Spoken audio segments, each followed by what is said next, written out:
Hey, and welcome to another episode of Geek Bytes Podcast. Today is May the 6th, 2016, and this is episode 62 of the podcast. I'm Ramon Mejia. I'm Edgar Acosta.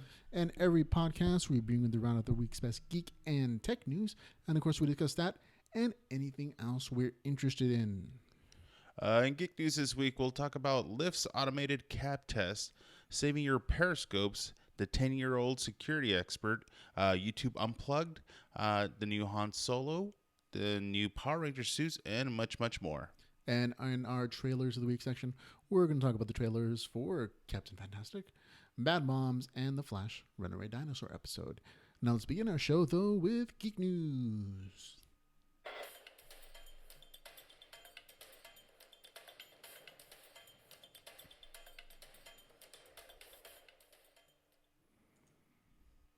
All right, Lyft's automated cab test. Only a few months after GM invested about $500 million in Lyft, the Wall Street Journal reports GM and Lyft plan to test self-driving Chevy Bolt cabs in 2017, picking up the actual Lyft of passengers.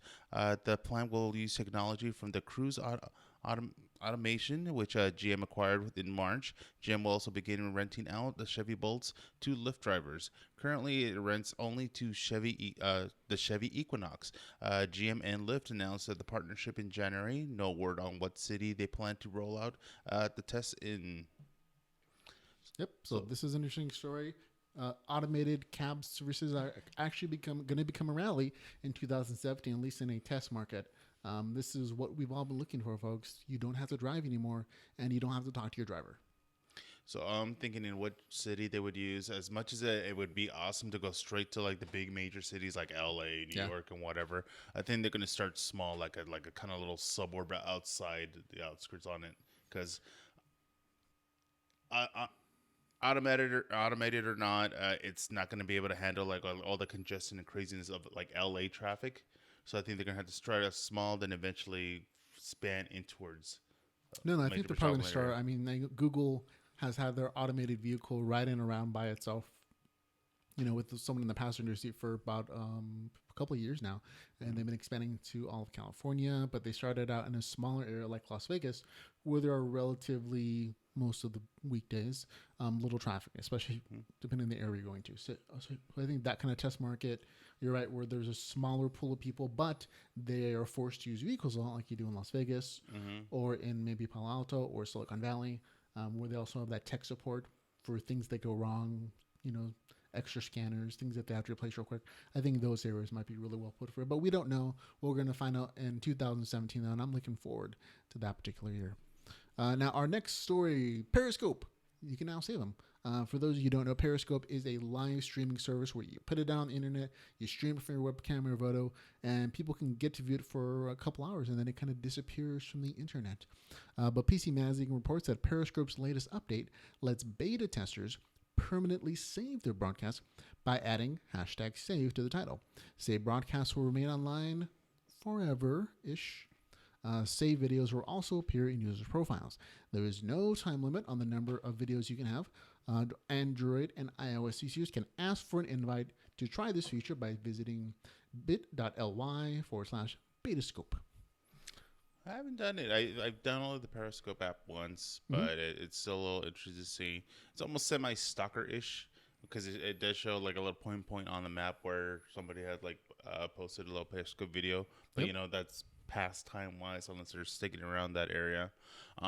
The one that I'm still seeing that it's slowly kind of expanding a little bit more and more, I guess if they haven't have an Android or an iPhone, is the Facebook video posting. Yeah, I've seen a lot of those come out recently on Facebook. It's like a couple posts a day at least for like the Huffington Post, Discovery Magazine, a bunch of people just doing live broadcasts that are then saved on their page. And it seems interesting. It just also seems very... you can't do as much high quality stuff as you could potentially from like a pre-made thing. So it's an option. We might try it one day ourselves. Yeah, I've seen a couple of the live to see what's happening right now. Of course, Civil War just came out, being Friday.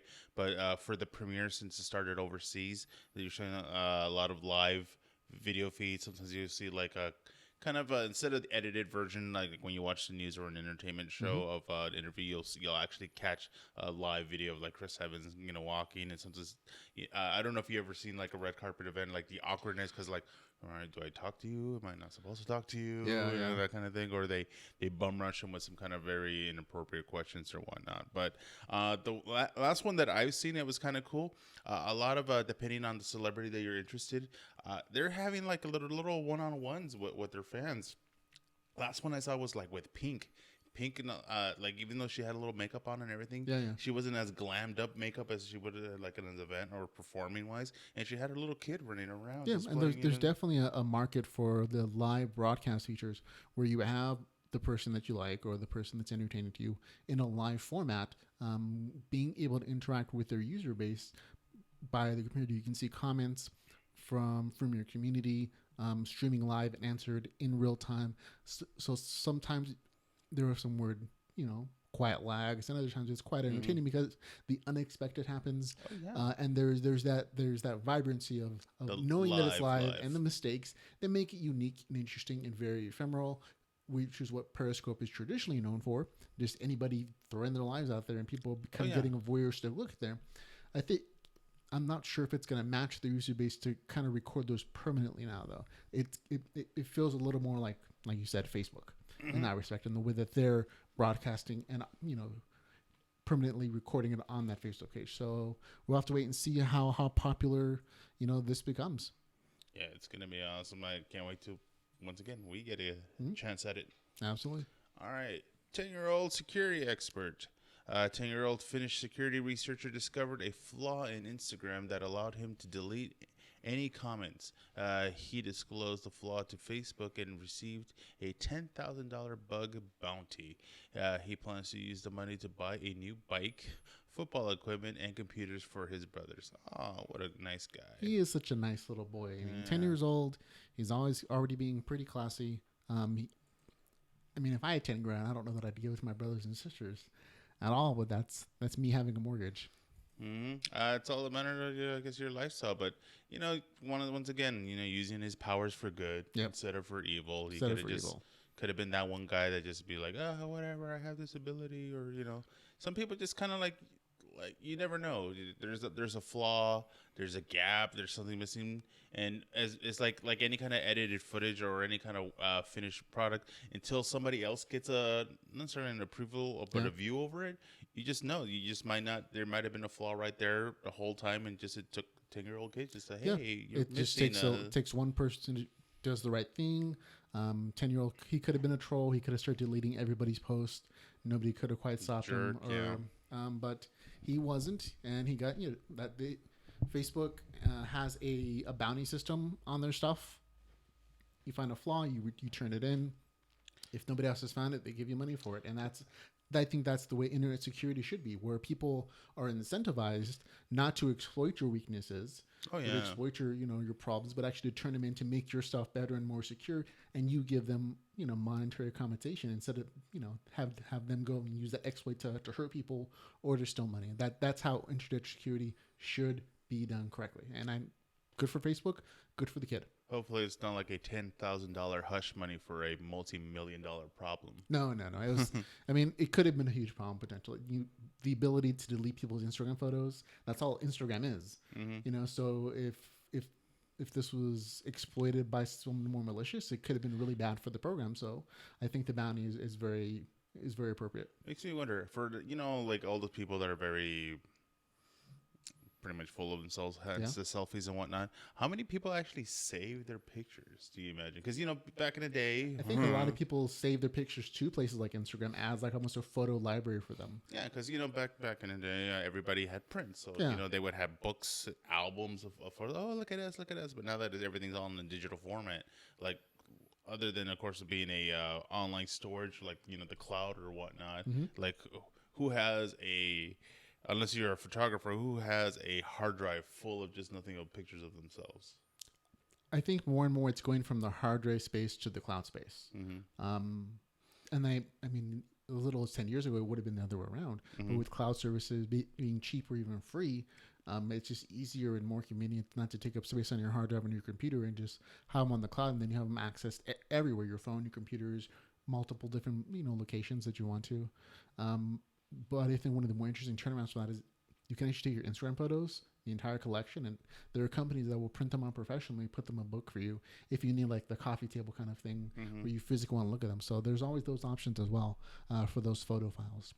Now, in other news, we have the question, would you pay for no ads on the internet? This is the question. With things like ad blockers, that's how people make money. They put ads on their websites. They generate income and revenue from showing those ads and having people click through them to other places like Amazon or whatever to buy products. That's the way that, the things that we get free as internet users stay free. Otherwise, you have to put that content behind paywalls so that company can keep producing content. So that's generally how things work. But with things like ad blockers, which physically block those ads, a lot of people are losing revenue as professional web developers or professional people on the internet. And Flatver and AdBlocker Plus have kind of thought of an interesting way to fix this. AdBlock Plus is block ads in the browser. Okay, it's a product. I use it. It's great. Flatter is a software company that actually lets you make microtransactions. These are basically automated small transactions you can send to other people. And in this case, the two companies have combined to bring you Flatter Plus. You set a monthly budget, and Flatter's algorithm actually divides up automatically based on on which websites you get. They'll give them money. So publishers have to register to get the money, and Flatter keeps 10% on top, so that's how they make their money. And you can sign up now as an early summer beta. So basically, you'll give this program like $10 for the entire month, and based upon the website that you go to, it'll break up that $10 and give the majority of it to the majority of the people that or the websites that you actually browse the most. So it's another way of paying for the internet and not having those places get ads, but you get to decide how much you're giving. So if you just want to, give $1 to these websites, broken up, 100 different websites that you look at on a regular basis, that's up to you. It's kind of that trade-off. Nothing is really free in the world. So either websites make money from ads and pop-ups and, things of that nature, or you give them money directly the same way that, we try to get money from Patreon from people who watch the podcast or listen to it, so that we don't have to put up ads. See, it's kind of one way there because all this content kind of costs money to make. What do you think of it? The most annoying thing out of all the ads that you get is the pop-up ones. Pop-up ones are the most annoying, especially when you try to close it. You think you're closing it, but it's linked to something else, and it's an internal circle for a while. Yeah, it's a balancing act. I miss the. I remember my old internet, but it's just kind of like a magazine setup where, your main page that you're looking for is going to be right in the center. And yes, there's going to be side ads, for whatever. Yeah, but eventually you kind of zone them out and they become less effective, which is kind of again, that balancing act between being able to pay for the content you put out, getting paid for your work, and making it as available as possible by making it, free in a sense to internet users. A lot of people take for granted that most of the stuff they look at is free to them, but it's really being paid for by advertisers, for that content. So whether you like it or not, this is the reality of how the internet kind of works. And you incentivize people for making interesting content by putting things like ads on their page so that they can make money from that content. It's an interesting balancing act. What would you actually pay money so that you wouldn't get any ads on the internet whatsoever? Yeah, because people do that now. People do that now with like Hulu Plus. Any other things. How much would you pay? Like per month? Yeah, on a monthly basis. If you can guarantee there are no more pop-ups, no more ads on the internet whatsoever, how much would you pay for that feature? The way you would pay for pretty much like for like Hulu Plus and such. I think anything from up to $10 would be fine, depending on your, of course, usage. Yeah. Because I would understand if there was if it was like a tier system, $5 for like minimal, 10 for the max kind of thing. So they could, stagger it in price wise. That's interesting. I was thinking about the same price. So I pay for Hulu Plus so they don't get ads on there while I watch my television shows. I'm already trained almost to that number of $9.99. So $10 for no ads on the internet seems kind of interesting, and I'd be interested to see how this beta test works out, what the average price people are willing to pay, because remember, just because we're willing to pay that in the United States doesn't mean people in Africa or other countries where the standard of living is not quite as high would be willing to pay as much. And if content producers would still make as much or even more potentially from this kind of program. I think they're just going to eventually figure out an alternative or another way to obviously promote their products. Yeah, this is kind of the alternative. Otherwise, it's, you get ads. Yep. All right. More tech related stuff. Oh, or at least more internet related stuff. YouTube Unplugged. Bloomberg reports YouTube is planning another subscription based on streaming service called Unplugged that would include network and cable channels. YouTube has supposedly been working on the product since 2012 and plans to launch in 2017 at around $35 a month with wide add-ons available. YouTube talks with such companies as Comcast, NBC Universal, Viacom, 21st Century Fox, CBS, although it has not yet struck any deals. Yeah, so this is another streaming bundle service. We talked about some other options last week, about some other people who are trying to do this exact same kind of idea, Hulu being the one we were talking about before. But Bloomberg reports that YouTube is talking to some really big names, Comcast, NBC, Universal, Viacom, 21st Century Fox, CBS, that most of those individual companies already have their own streaming option service for approximately $5 to $10 a month. So if you could get them smushed together like you do in the Roku in a bundle package for $35 a month, does that seem like it's a good deal to you? I think it's all a matter of your personal favorites of, because remember we talked about there's supposed to be like a Disney one happening in Europe. So if you're a hardcore Disney fanatic, that's all you really want. Of course, it becomes a big thing with medias that who has more under their belt, if you will.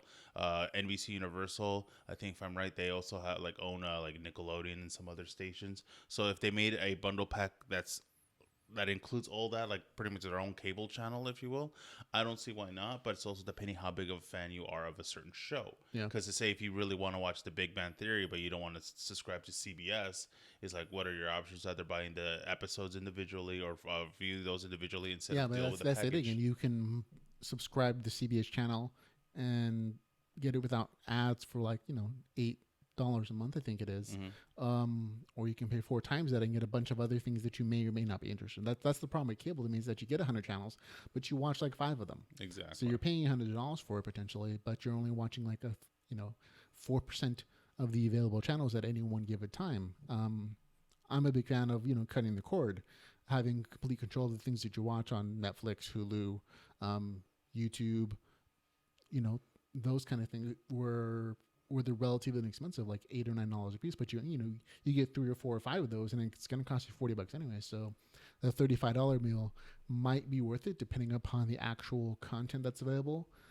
If YouTube had all these guys, if they had Comcast, Universal, NBC, Viacom, 21st Century Fox, CBS, if they had them all together, that's a lot of backlog catalog, and a lot of other things that would overlap with something you might already be subscribing to. So it might be worth it for me. It might not be. Well, to see when the deal actually comes through, but I think it has some great potential. I rather like it to be you ever watch something on Netflix and towards the end, obviously the credits are rolling after your show or your movie, and it shows a couple icons of shows that you might like. Yeah, I'd rather see that because then I'm it might spark your attention instead of having to. I still have cable, so instead of channel surfing, see what's on.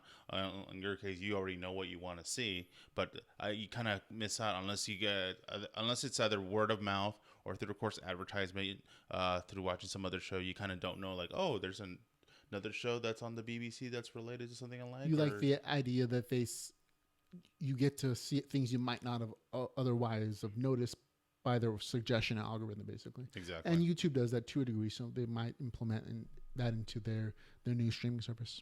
Yeah. Now, on to some other tech news. We have the Dish Company, a satellite company. They've announced this Tuesday that it has begun an on-site iPhone repair service in the United States. Technicians can be sent to fix screens and replace batteries for iPhone 5 through iPhone 6 Pluses. Dish will add more devices over the coming weeks and months. Prices range from $75 for a battery replacement to $225 for a battery and display in the iPhone 6 Plus. and all work is going to have a 60-day warranty on it. So I think this is interesting. What about you? No offense to Dish, but why? I don't know where it is. I think they already have technicians out there running around in their trucks, and they're trying to find an alternative income model besides just subscribing people for cable packages, or in this case, satellite packages. Since they have experienced people doing this stuff, why not have them go to your house to do electronic repairs? Sounds like Dish is hurting a little bit or something. It might be. I don't know that it's not as smart. I mean, when you install the satellite dish, you're paying them $100 to make the repair, to set everything up right, as like a delivery package fee. You make your back end money on the actual subscription service. But as more and more people are cutting the cord, that's going away more. So you have to figure out what to do with all these people who you're just sending to homes to do stuff. And I think electronic repair is a viable alternative source, especially if you're considering, spending $200 for an iPhone repair. That's approximately what they'd make. And there's less of a headache because they don't have to maintain the system. There's no systems for them to maintain. So if anything, they might be making more money on this kind of deal. Yeah. So just the only thing is the conspiracy theorists in me are like, what are they doing to your phone? Are they installing a chip to keep track on you and see, especially as being Dish, find out what you're actually watching, what you're actually seeing? Like, it's like a whole Big Brother thing, but I don't want to go that route. It might entirely be possible. No one says that it's not. I think it is improbable. Yeah. But I don't really know. Exactly. I was surprised by the all this known stuff. Exactly.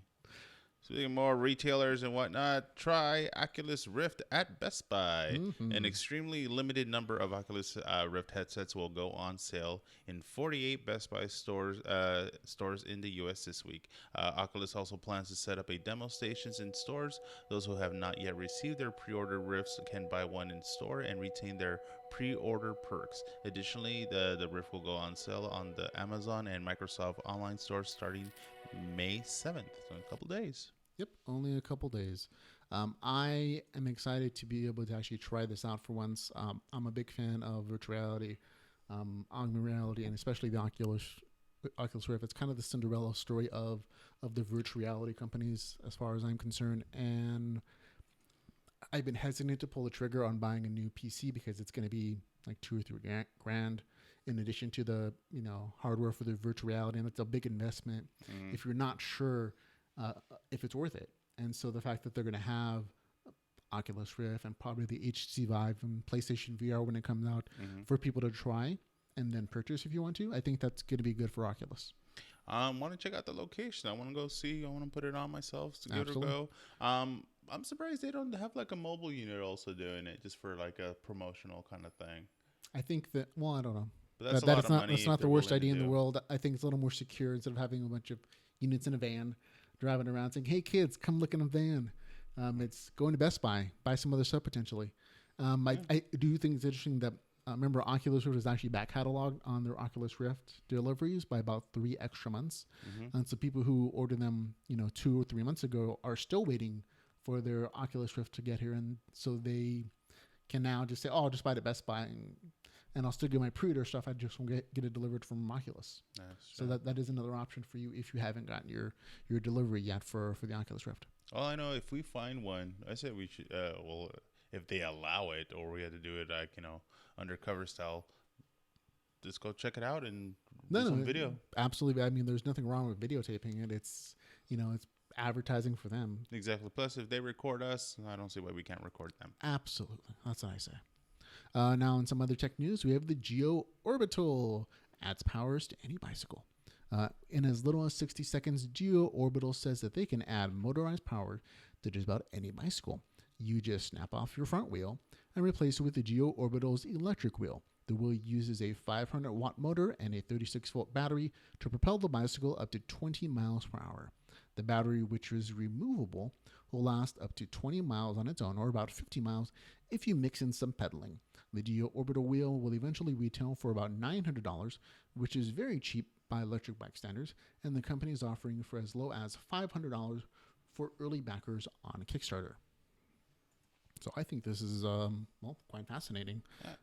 Concept sounds cool. Looking at it right now, it's pretty simple. Like in the design on it, it's just a tire. It's just a tire that you don't have to buy a whole new bike.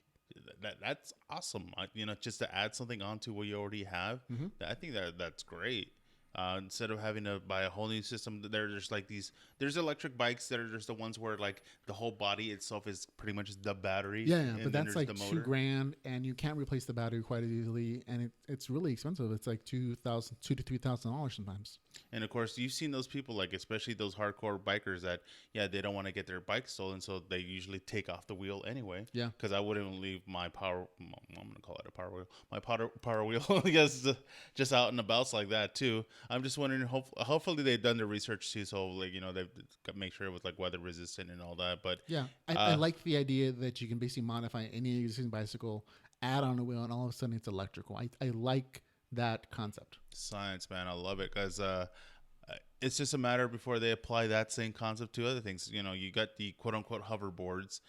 They do have motorized skateboards, some roller skates themselves as well. But bicycles, a little behind the times, other than of course the evolution of the motorcycle and some electrical ones. But this is awesome. This is definitely a step forward. Yeah, absolutely. Especially if you already have an high-end bike, you don't want to replace it for electrical ones. So like a $500 to $900 add-on to upgrade the electronics and make it more self-efficient, a little more green, make it more useful. I think that's a great idea. Mm-hmm. On to Hulu. Hulu on demand. The Wall Street Journal reports that Hulu is planning a new web subscription service that will sell live and on-demand programming from the likes of ESPN, ABC, Fox, and FX for about $40 a month, starting early next year. Yep, excellent. So we talked about YouTube a little bit.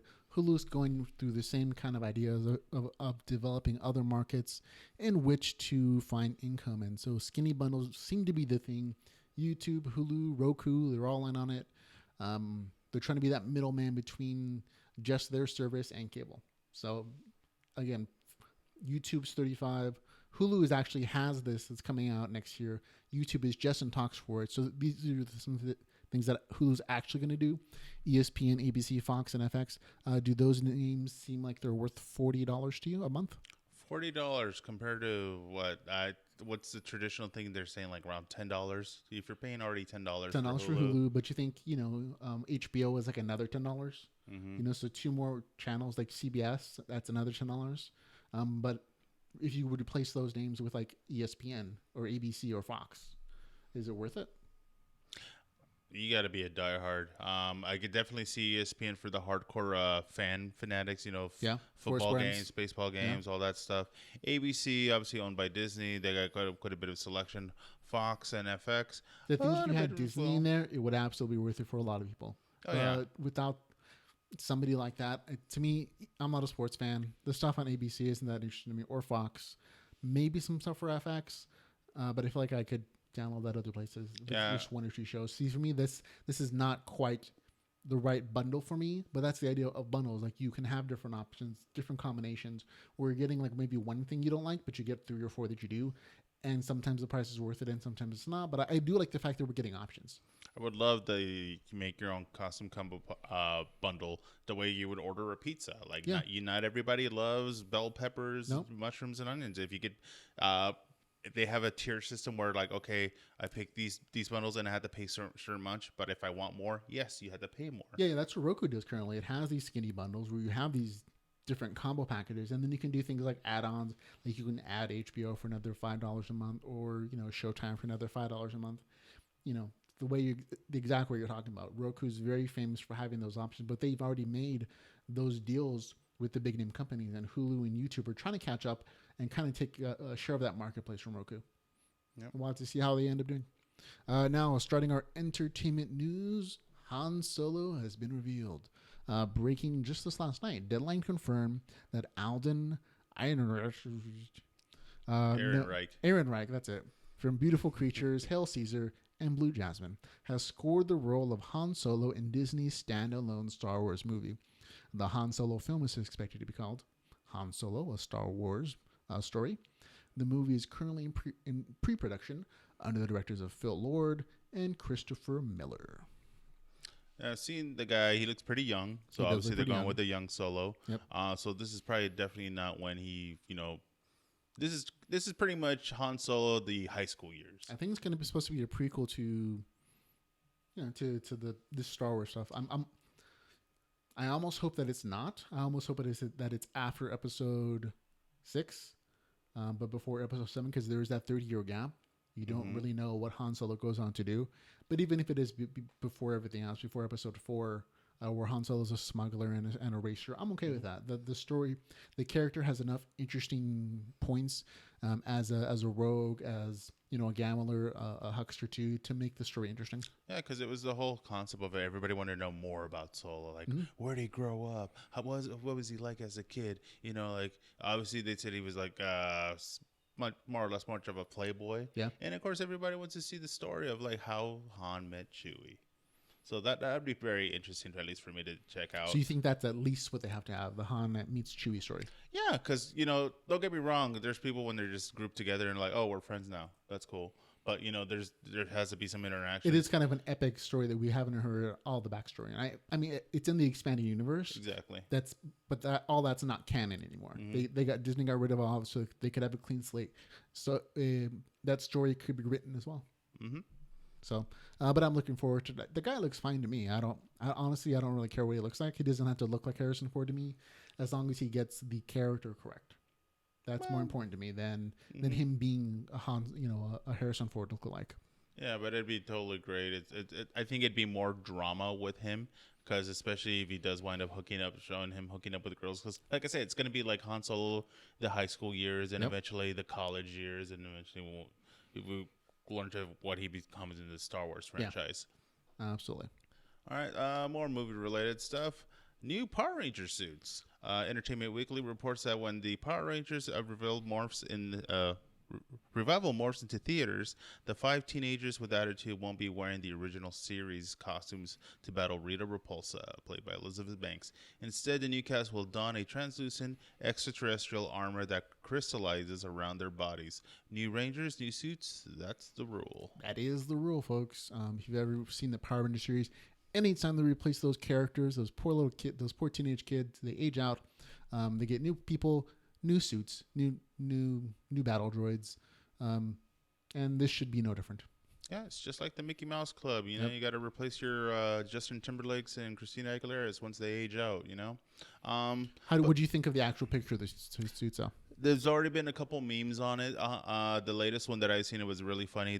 Of course, this is like the only shot that's available. Mm-hmm. But there's this one where it's them standing. They're at the command center, and they have the like Zordon-ish kind of thing in the background. But who's Zordon? Mr. Iron Man himself, Robert Downey Jr. Because so they do look like Iron Man outfits. Suits. Yeah, to me, they actually looked a little more like the Guyver suits. True, I see it. They're a little more organic looking.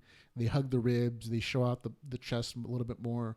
And the headpieces in particular just remind me of that Guyver look with those alien looking eyes instead of smaller, like humanish looking eyes. Mm-hmm.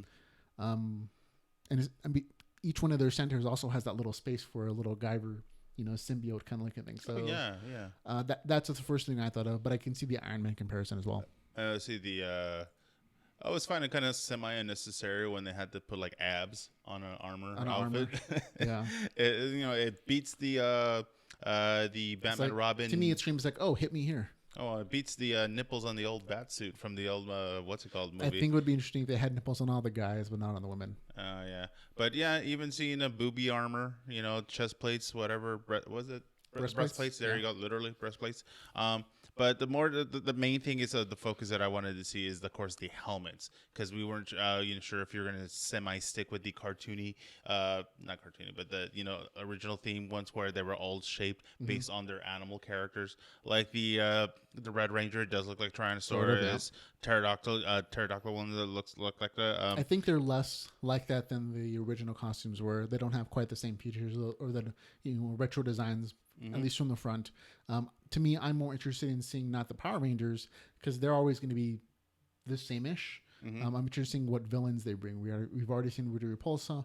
I'm kind of curious to see what monsters they show up, and whether they're going to be kaiju, like the traditional Godzilla movies, or if they're going to be more CGI'd, like some of the newer Godzilla movies, where they're just mostly CGI. They look different. They're a little more organic, a little more modern.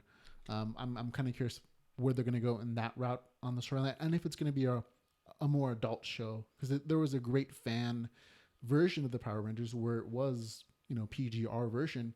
They were cursing, they were killing each other, there was blood. It was a more of an adult storyline. I think I like that version of the Power Rangers more than that kid version. Mm-hmm.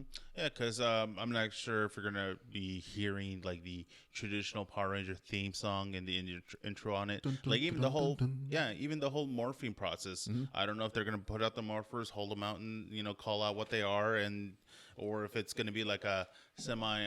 They call it like a crystallization. Mm-hmm. So I'm assuming that the centerpiece is going to be almost a part of them, like a symbiote. Mm-hmm. And then as they want to go to battle, it's going to like grow around them. Mm-hmm. At least that's what the description from the director. It's kind of described the process as, again, it's one of those CGI things. Nobody who actually wears the suit is going to know, because it's going to be added in post-production. And of course, this is just the suits alone. Yep. The other big thing that I'm more of a big fan is the Megazord. Let's see what that's gonna look like. What those Megazords look like. Exactly. Yep. Okay. In other entertainment news, we have Chris Pratt. This is probably the most delightful story of the week that we had.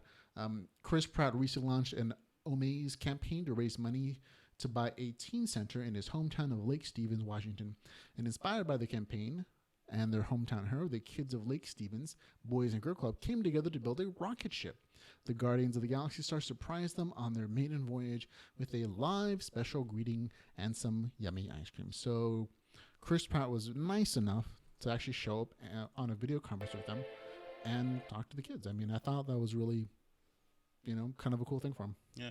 I like how his Star-Lord character now, he's rocking like really cool sideburns. Yeah. But don't get me wrong.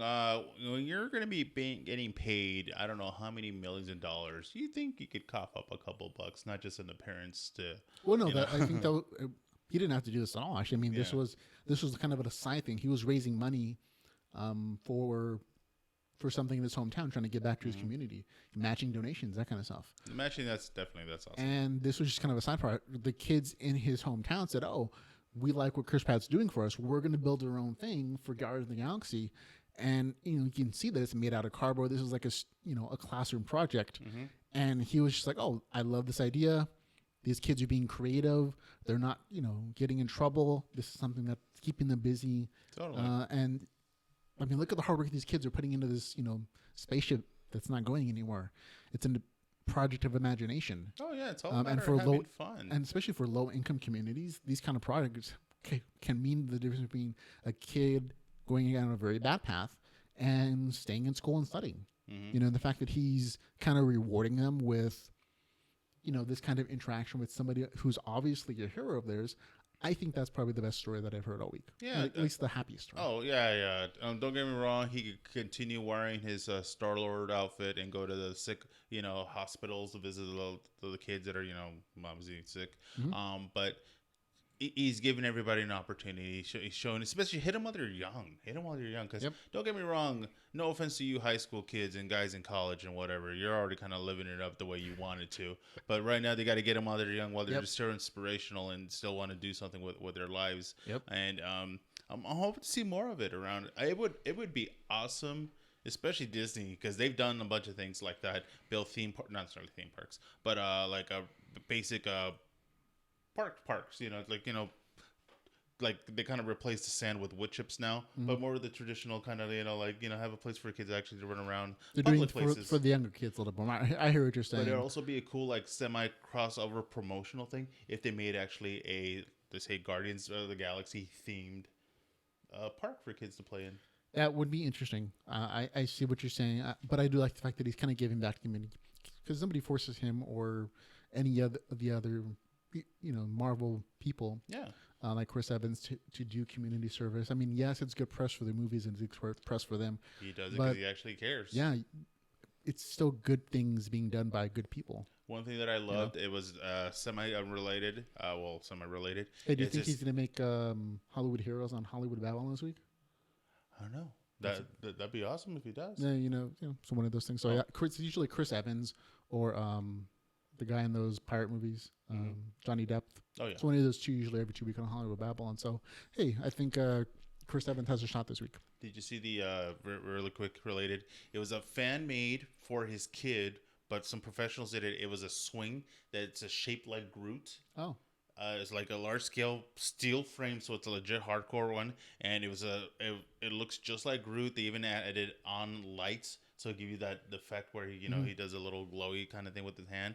But he had Groot just sticking out his arm, and the kid was swinging on it. Oh with yeah, it. I think I've seen like, that. Oh man, if I could see that at parks like regularly, that would be awesome. That's a great dad who does that for his kid. Good job, Dad. That's going to be it for our Geek News section, folks. We're going to move on our trailers of the week in a second. But in the meantime, if you like the podcast and you want to help support us, you can find all the ways to do so at geekbytespodcast.com. But we are going to move on to our trailers of the week section. Too many sounds. Oh, noes. We're not leaving, folks. We'll try that again. Trailers of the week.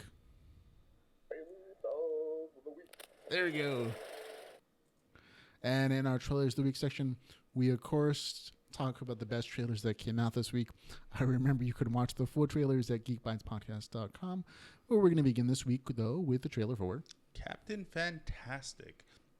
A father who is determined to raise his children in the forest and away from society is forced to bring his family into the real world.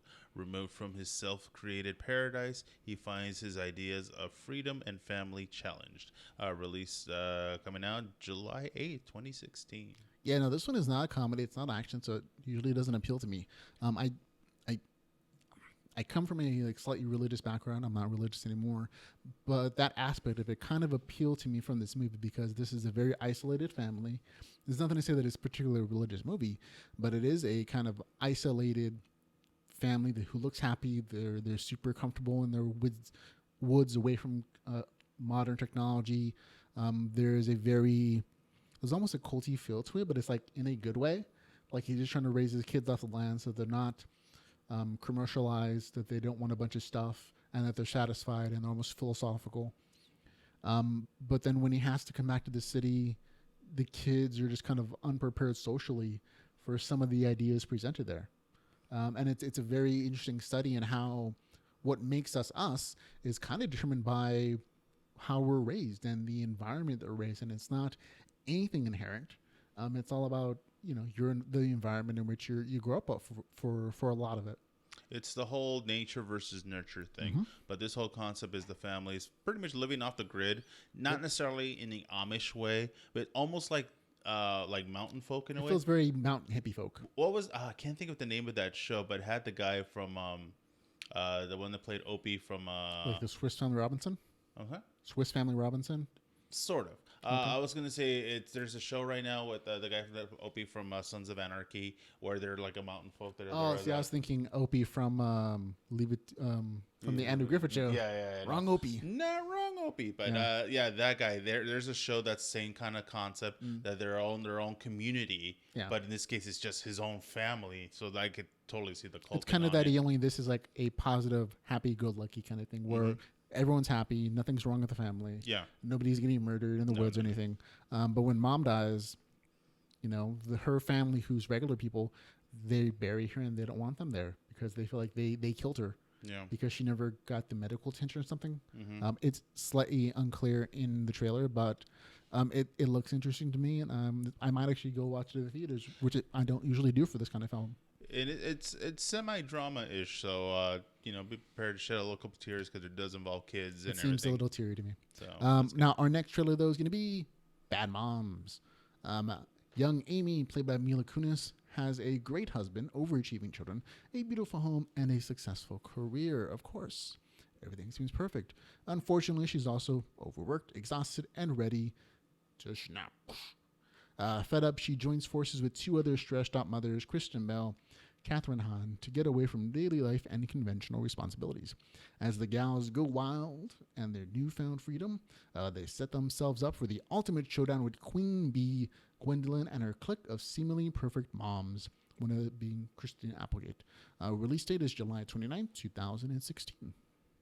So did you like this trailer? I don't know. Don't get me wrong. I like quite a bit of the actress. I love Christina Applegate. I love Mila Kunis and all that. But it's very much like Stepford wives, soccer moms, and their problems. Sort of. I don't feel that it's going in that direction personally. I feel like it's more of a moms are expected to be perfect, and they're not, and it should be socially acceptable. So like, it's the appearance of what moms should be and the reality of it, the comparison to, and kind of that conflict between those two kind of cultures. See, I would have appreciated more if it was more realistic. In my way, would be realistic instead of Mila Kunis, Melissa McCarthy. She doesn't make the best mom. I mean, she doesn't look like she's a mother. I agree with you there. I think she actually is the mother. Mm-hmm. She has kids. I think all the women in this movie actually have kids. So I think that experience kind of comes in through their acting, through their film. Just from the trailer, I kind of get that from it. But I do agree that Mila Kunis probably wasn't the ideal choice for this, in my opinion. I think Kristen Bell should have been the person who was the main character. I do see some crossover jokes though between this one and the boss. Mm-hmm. Some broad jokes, some other jokes. Oh, yeah. I guess that I think it's redundant, but for the most part, I think the film looks very interesting and it can appeal to at least half the audience. Yeah, I would have appreciated more realistic looking mothers, if you will. And say they would have used the cast from. So you were expecting an older cast? That's like just an older cast. This is just more different variety, more diversity in it. Don't get me wrong. Mila Kunis is I think she's Russian or something, right? Her family is like that. Something like that. Yeah. But yeah, I would see more different body types because not everybody looks like that. And I think there's going to be side characters who fulfill those roles, especially in that the big party scenes where they have every mother who really feels that way. Versus, the separate wives. But what was that one movie, the bridal one that Bride Wars or something like that? Or I can't remember what's with Melissa McCarthy, Maya Rudolph. You mean the Bridesmaids? Bridesmaids, there you go. Have the cast of Bridesmaids do the movie a Bad Moms, and I think just can't have Melissa McCarthy and everything, unfortunately. Well, use Roseanne. Roseanne Barr, why not? She was awesome, and she would have made. Awesome mother. She's absolutely great. I think she would have made a great addition to the cast. You're right. Use Miss Peggy Bundy herself, and you seen her mom role in Sons of Anarchy. Oh, whole different type of mom there. Yep, I think they're just kind of going towards a slightly younger demographic, sort of like trying to make appeal to them. Yeah. But those are choices. We'll see how it turns out later this year on July 29th. Now, our last trailer. The Flash, the Runaway Dinosaur. Director Kevin Smith has been gushing about the episode of The Flash he directed for weeks. You finally get to see the trailer for the episode. With Barry gone, the team must figure out a way to handle the return of an old enemy. Girder? Insert girder. As in a girder of your loins. Or a girder beam. Oh, okay. Realizing Girder is reacting to his steps from the last attack, Iris volunteers to act as bait to trap him in the Star Labs. Meanwhile, Barry fights to return to his old life. Kevin Smith directed the episode, written by Zach Stinks on the CW Tuesday night on May 10th. 2016, folks. I'm looking forward to the show. We're both big fans of Kevin Smith. He's been talking about this for several months at this point, since he got the offer from the Flash people. The story goes that he had the creator of the Flash on Fat Man and Batman talking about the Flash characters, his role in that, and Supergirl, and a bunch of other stuff. And that little tiny bit of friendship led into his people asking if he could direct an episode because he's such a big fan. And you can find his videos on YouTube of him crying over Flash episodes. And he finally got to direct one. This is the episode. It's finally out. And I'm looking forward to it. I heard a lot of people who were involved in production say that it's one of the best Flash episodes ever. Wow. And a lot of it's because of, apparently, Kevin Smith's directorial attitude, just encouraging the cast to go that extra step, to put that extra effort, and making it a joy to be on set. And they've even invited him back to direct, I think, 3 episodes next season as well, before this episode even airs. That's a lot of love and dedication for one fan to do, to direct, much less a celebrity, that sorts. But he is a director. He has the skills, like his movies or not. He did a great job, and he's very appreciated what he's done. Honestly, I was surprised just the title. I was like, what do you mean Runaway Dinosaur? In the last episode, spoiler sharks if you haven't seen it from this week, Barry Allen, the Flash, disappears. So I'm thinking it's a Lost in Time episode. So that's why it's back in time to Runaway the point Dinosaurs. Yeah, well, because they were trying to give him his speed back. Mm-hmm. He was stolen by Zoom, the evil character in like the black suit, and they were trying to get back to creating another accelerator explosion, and he just kind of melted from existence. And they think he's dead, obviously, but Barry Allen is not, obviously, since we have the whole season and next to go through. So I'm thinking it's a Lost in Time episode because he can time travel if he goes fast enough, and so we'll see how that works out. I'm looking forward to it though. Can't wait. I still haven't seen any episodes of the series. I might have to catch it from. I think this might be the episode that even if you just jumped in now, you'd enjoy it because you know who everyone is. You know who the Flash is. But all the episodes are on Netflix. I mean, the first few seasons and the latest season is on Hulu. So who's the long-haired guy? That is Ramon. He eventually becomes Vibe, which is another DC character. What's Vibe? He has the ability to sense the vibrations in our universe and other universes, which gives him the two abilities: make things vibrate, and two, sense things happening in other places. Like you get a hunch or a clue about something. He gets a vibe. You get it? Oh, okay. So they use him as a way of like saying, "Oh, this is our clue. This is where this person is," because he would touch an item related to them, and he'd get like a picture of where they are. Of the villains, so they just use them as a kind of device to move the story along sometimes. Like a galvanizing rod, almost kind of like that. Tension. Was there anything else you want to talk about this week? Just can't wait. Just had to look up the information about E3 coming up. And it's not till when did I say June? It's coming out. I think July. June or July. Well, it's coming up.